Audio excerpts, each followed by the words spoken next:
Welcome to another episode of $100 plus mileage. The New Hampshire legislative session has drawn to a close, but there are still some bills with loose ends. We're here to give you the unbiased facts, pros and cons, and highlight opportunities for you to share your opinion in the democratic process. I'm Anna Brown, Director of Research and Analysis for Citizens Count. And I'm Mike Dunbar, Content Editor for Citizens Count. Today we're talking about a proposal to require police officers to wear body cameras in New Hampshire. Anna, did this come from that Lee Act commission I heard about? Yes and no, so let's get into the background. In 2020, Governor Sununu created the Commission on Law Enforcement Accountability, Community, and Transparency, acronym Lee Act, to study and recommend changes to prevent police brutality in New Hampshire. The commission ultimately issues dozens of recommendations. One of those was to, quote, encourage all law enforcement agencies to use body and/or dash cameras.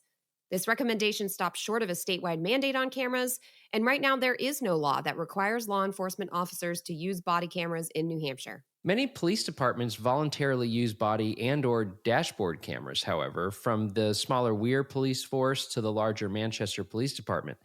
The state police are still working to roll out body cameras after the Executive Council approved their proposal last summer. In 2021, Governor Sununu signed a bill to create a body-worn and dashboard camera fund. Local and county law enforcement agencies can apply for a grant to cover 50% of the cost to purchase cameras, maintain software, and store footage. This fund is intended to encourage cameras, just as the Lee Act Commission recommended. So now we get to the bill we're talking about today, HB 253. That bill looked to not only set up a fund to cover body camera costs, but to require all New Hampshire law enforcement agencies to equip officers with body cameras. Representatives voted to send this bill to interim study, which is really just a polite way to kill a bill in an election year.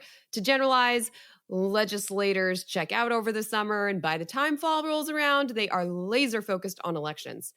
But representatives are following through on this bill for now. There is a committee meeting June 2nd to discuss HB 253. Okay, let's talk about the arguments in favor of a requirement for body cameras. Supporters of HB 253 and similar proposals argue that cameras build trust between officers and community members by creating a neutral record of police interactions with the public. A police officer may be less likely to use excessive force if they know their actions will be available for the public to view. A member of the public may be less likely to antagonize a police officer or file a frivolous lawsuit if they know their behavior is also being recorded. Body cameras can also be a valuable source of evidence in criminal cases. One of the first cases in New Hampshire that really highlighted the impact of body cameras was back in 2015, when body and dashboard cameras recorded police officers shooting Hagen S.D. Lennon in Bath, New Hampshire. Video showed S.D. Lennon pull out a knife and run towards the officers. S.D. Lennon was suffering from a mental health crisis, and his family filed a lawsuit to argue the shooting was reckless, but the video provided enough evidence for the Attorney General to rule that the shooting was justified. The family of S.D. Lennon actually also sued to stop the public release of the body camera footage, arguing that, this was a matter of family privacy and they wanted to protect the person's kids.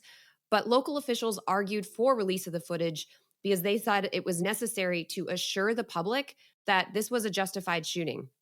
A judge ruled in favor of releasing the footage, and this set a precedent for public access to recordings going forward. Since then, police body camera footage has captured several other shootings, all ruled justified and all available for public viewing. The multimedia page on the State Department of Justice website includes videos of 13 officer-involved shootings. I'll be honest, when you watch these videos, I have mixed feelings about it. I can see how this is brutal for families of the deceased, but I also see how it provides a whole lot of transparency about law enforcement conduct and trust in New Hampshire. Like, you're right there with the officers, seeing and hearing everything that's going down. Right, yeah, this is not exactly related, but I feel it's worth mentioning that in many of these officer-involved shootings, there is a mental health aspect, really tragic for everyone involved, and introduces all sorts of questions about the state's mental health system and how to respond to people in crisis. Body cameras definitely can't fix issues that complex. So let's get into the cons. First of all, opponents of a statewide camera mandate argue that it should be up to local police departments if body cameras are a good fit for their community. Body and dashboard cameras come with significant costs that include ongoing storage and maintenance, and the state grant program only covers 50% of those costs. There's also evidence that body cameras do not necessarily reduce police misconduct. For example, a review of studies by George Mason University's Center for Evidence-Based Crime Policy found that quote, the use of body cameras alone is unlikely to significantly improve police performance, accountability, and relationships with citizens, unquote. Ultimately, cameras are only as good as the systems that support them. We can localize this with another New Hampshire example. Crystal Wright recently sued the town of Canaan over a traffic stop. According to Wright, then police officer Samuel Provenza grabbed her hair, dragged her out of her car, and hit her in the knee, which resulted in a torn ACL. She left the scene in an ambulance. Provenza's dashboard camera should have recorded his traffic stop, but there is no video footage. Provenza claims his camera malfunctioned, but it is possible that someone intentionally deleted the footage. Wright settled her lawsuit against Canaan for $160,000. That's a little ambiguous. Absolutely ambiguous. Basically, the way they stored and transferred footage, it's not impossible that Provenza or someone else erased the video, but there's also no definitive proof of someone erasing the video. Either way, for the purpose of this debate, I think it doesn't exactly matter if the camera malfunctioned or not, or someone deleted it. The presence of a camera clearly wasn't enough to de-escalate a situation by itself.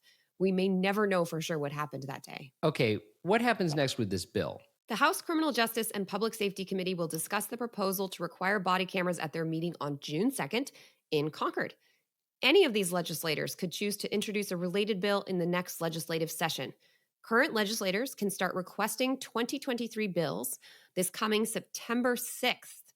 If you want to see state law require body cameras, reach out to your current legislator and share your opinion.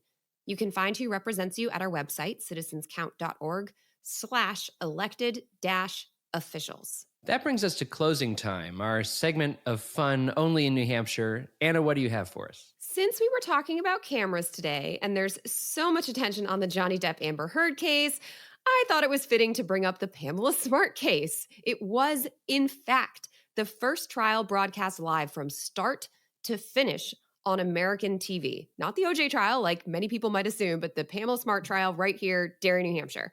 So, for those unfamiliar, Pamela Smart was convicted for the murder of her husband, which actually was carried out by a teenage boy she had a sexual relationship with. The trial was a huge media sensation. There was even a popular t-shirt that said, "I dated Pamela Smart and survived."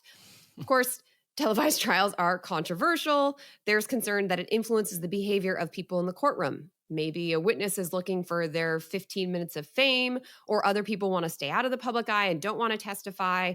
And then headlines might influence jurors, judges might react to public pressure, and so on. Our court system is supposed to be transparent, though, and once again, cameras are one way to hold a system accountable and really ensure that the public has faith and trust in how things are proceeding.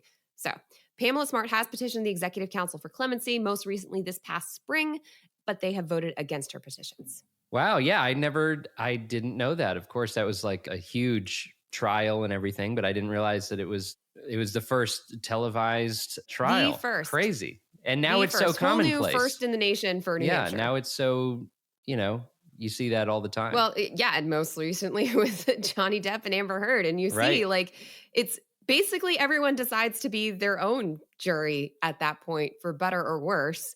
And I think that, hopefully New Hampshire doesn't get another one of those cases anytime soon, because it never seems to end well for anyone involved. It does make for great television, though, pretty consistently. Very historic television for sure. And then it keeps on breeding. I think Nicole Kidman starred in a movie about the Pamela Smart case. That's right. So, all right. Well, that wraps it up for today's episode, but you can find more information and episodes at citizenscount.org. We'd like to thank Franklin Pierce University for producing and the Granite State News Collaborative for hosting. Our theme music is composed by Mike Dunbar. Lastly, we thank you for giving us a listen and thinking about how you can be part of what makes New Hampshire by the people, for the people.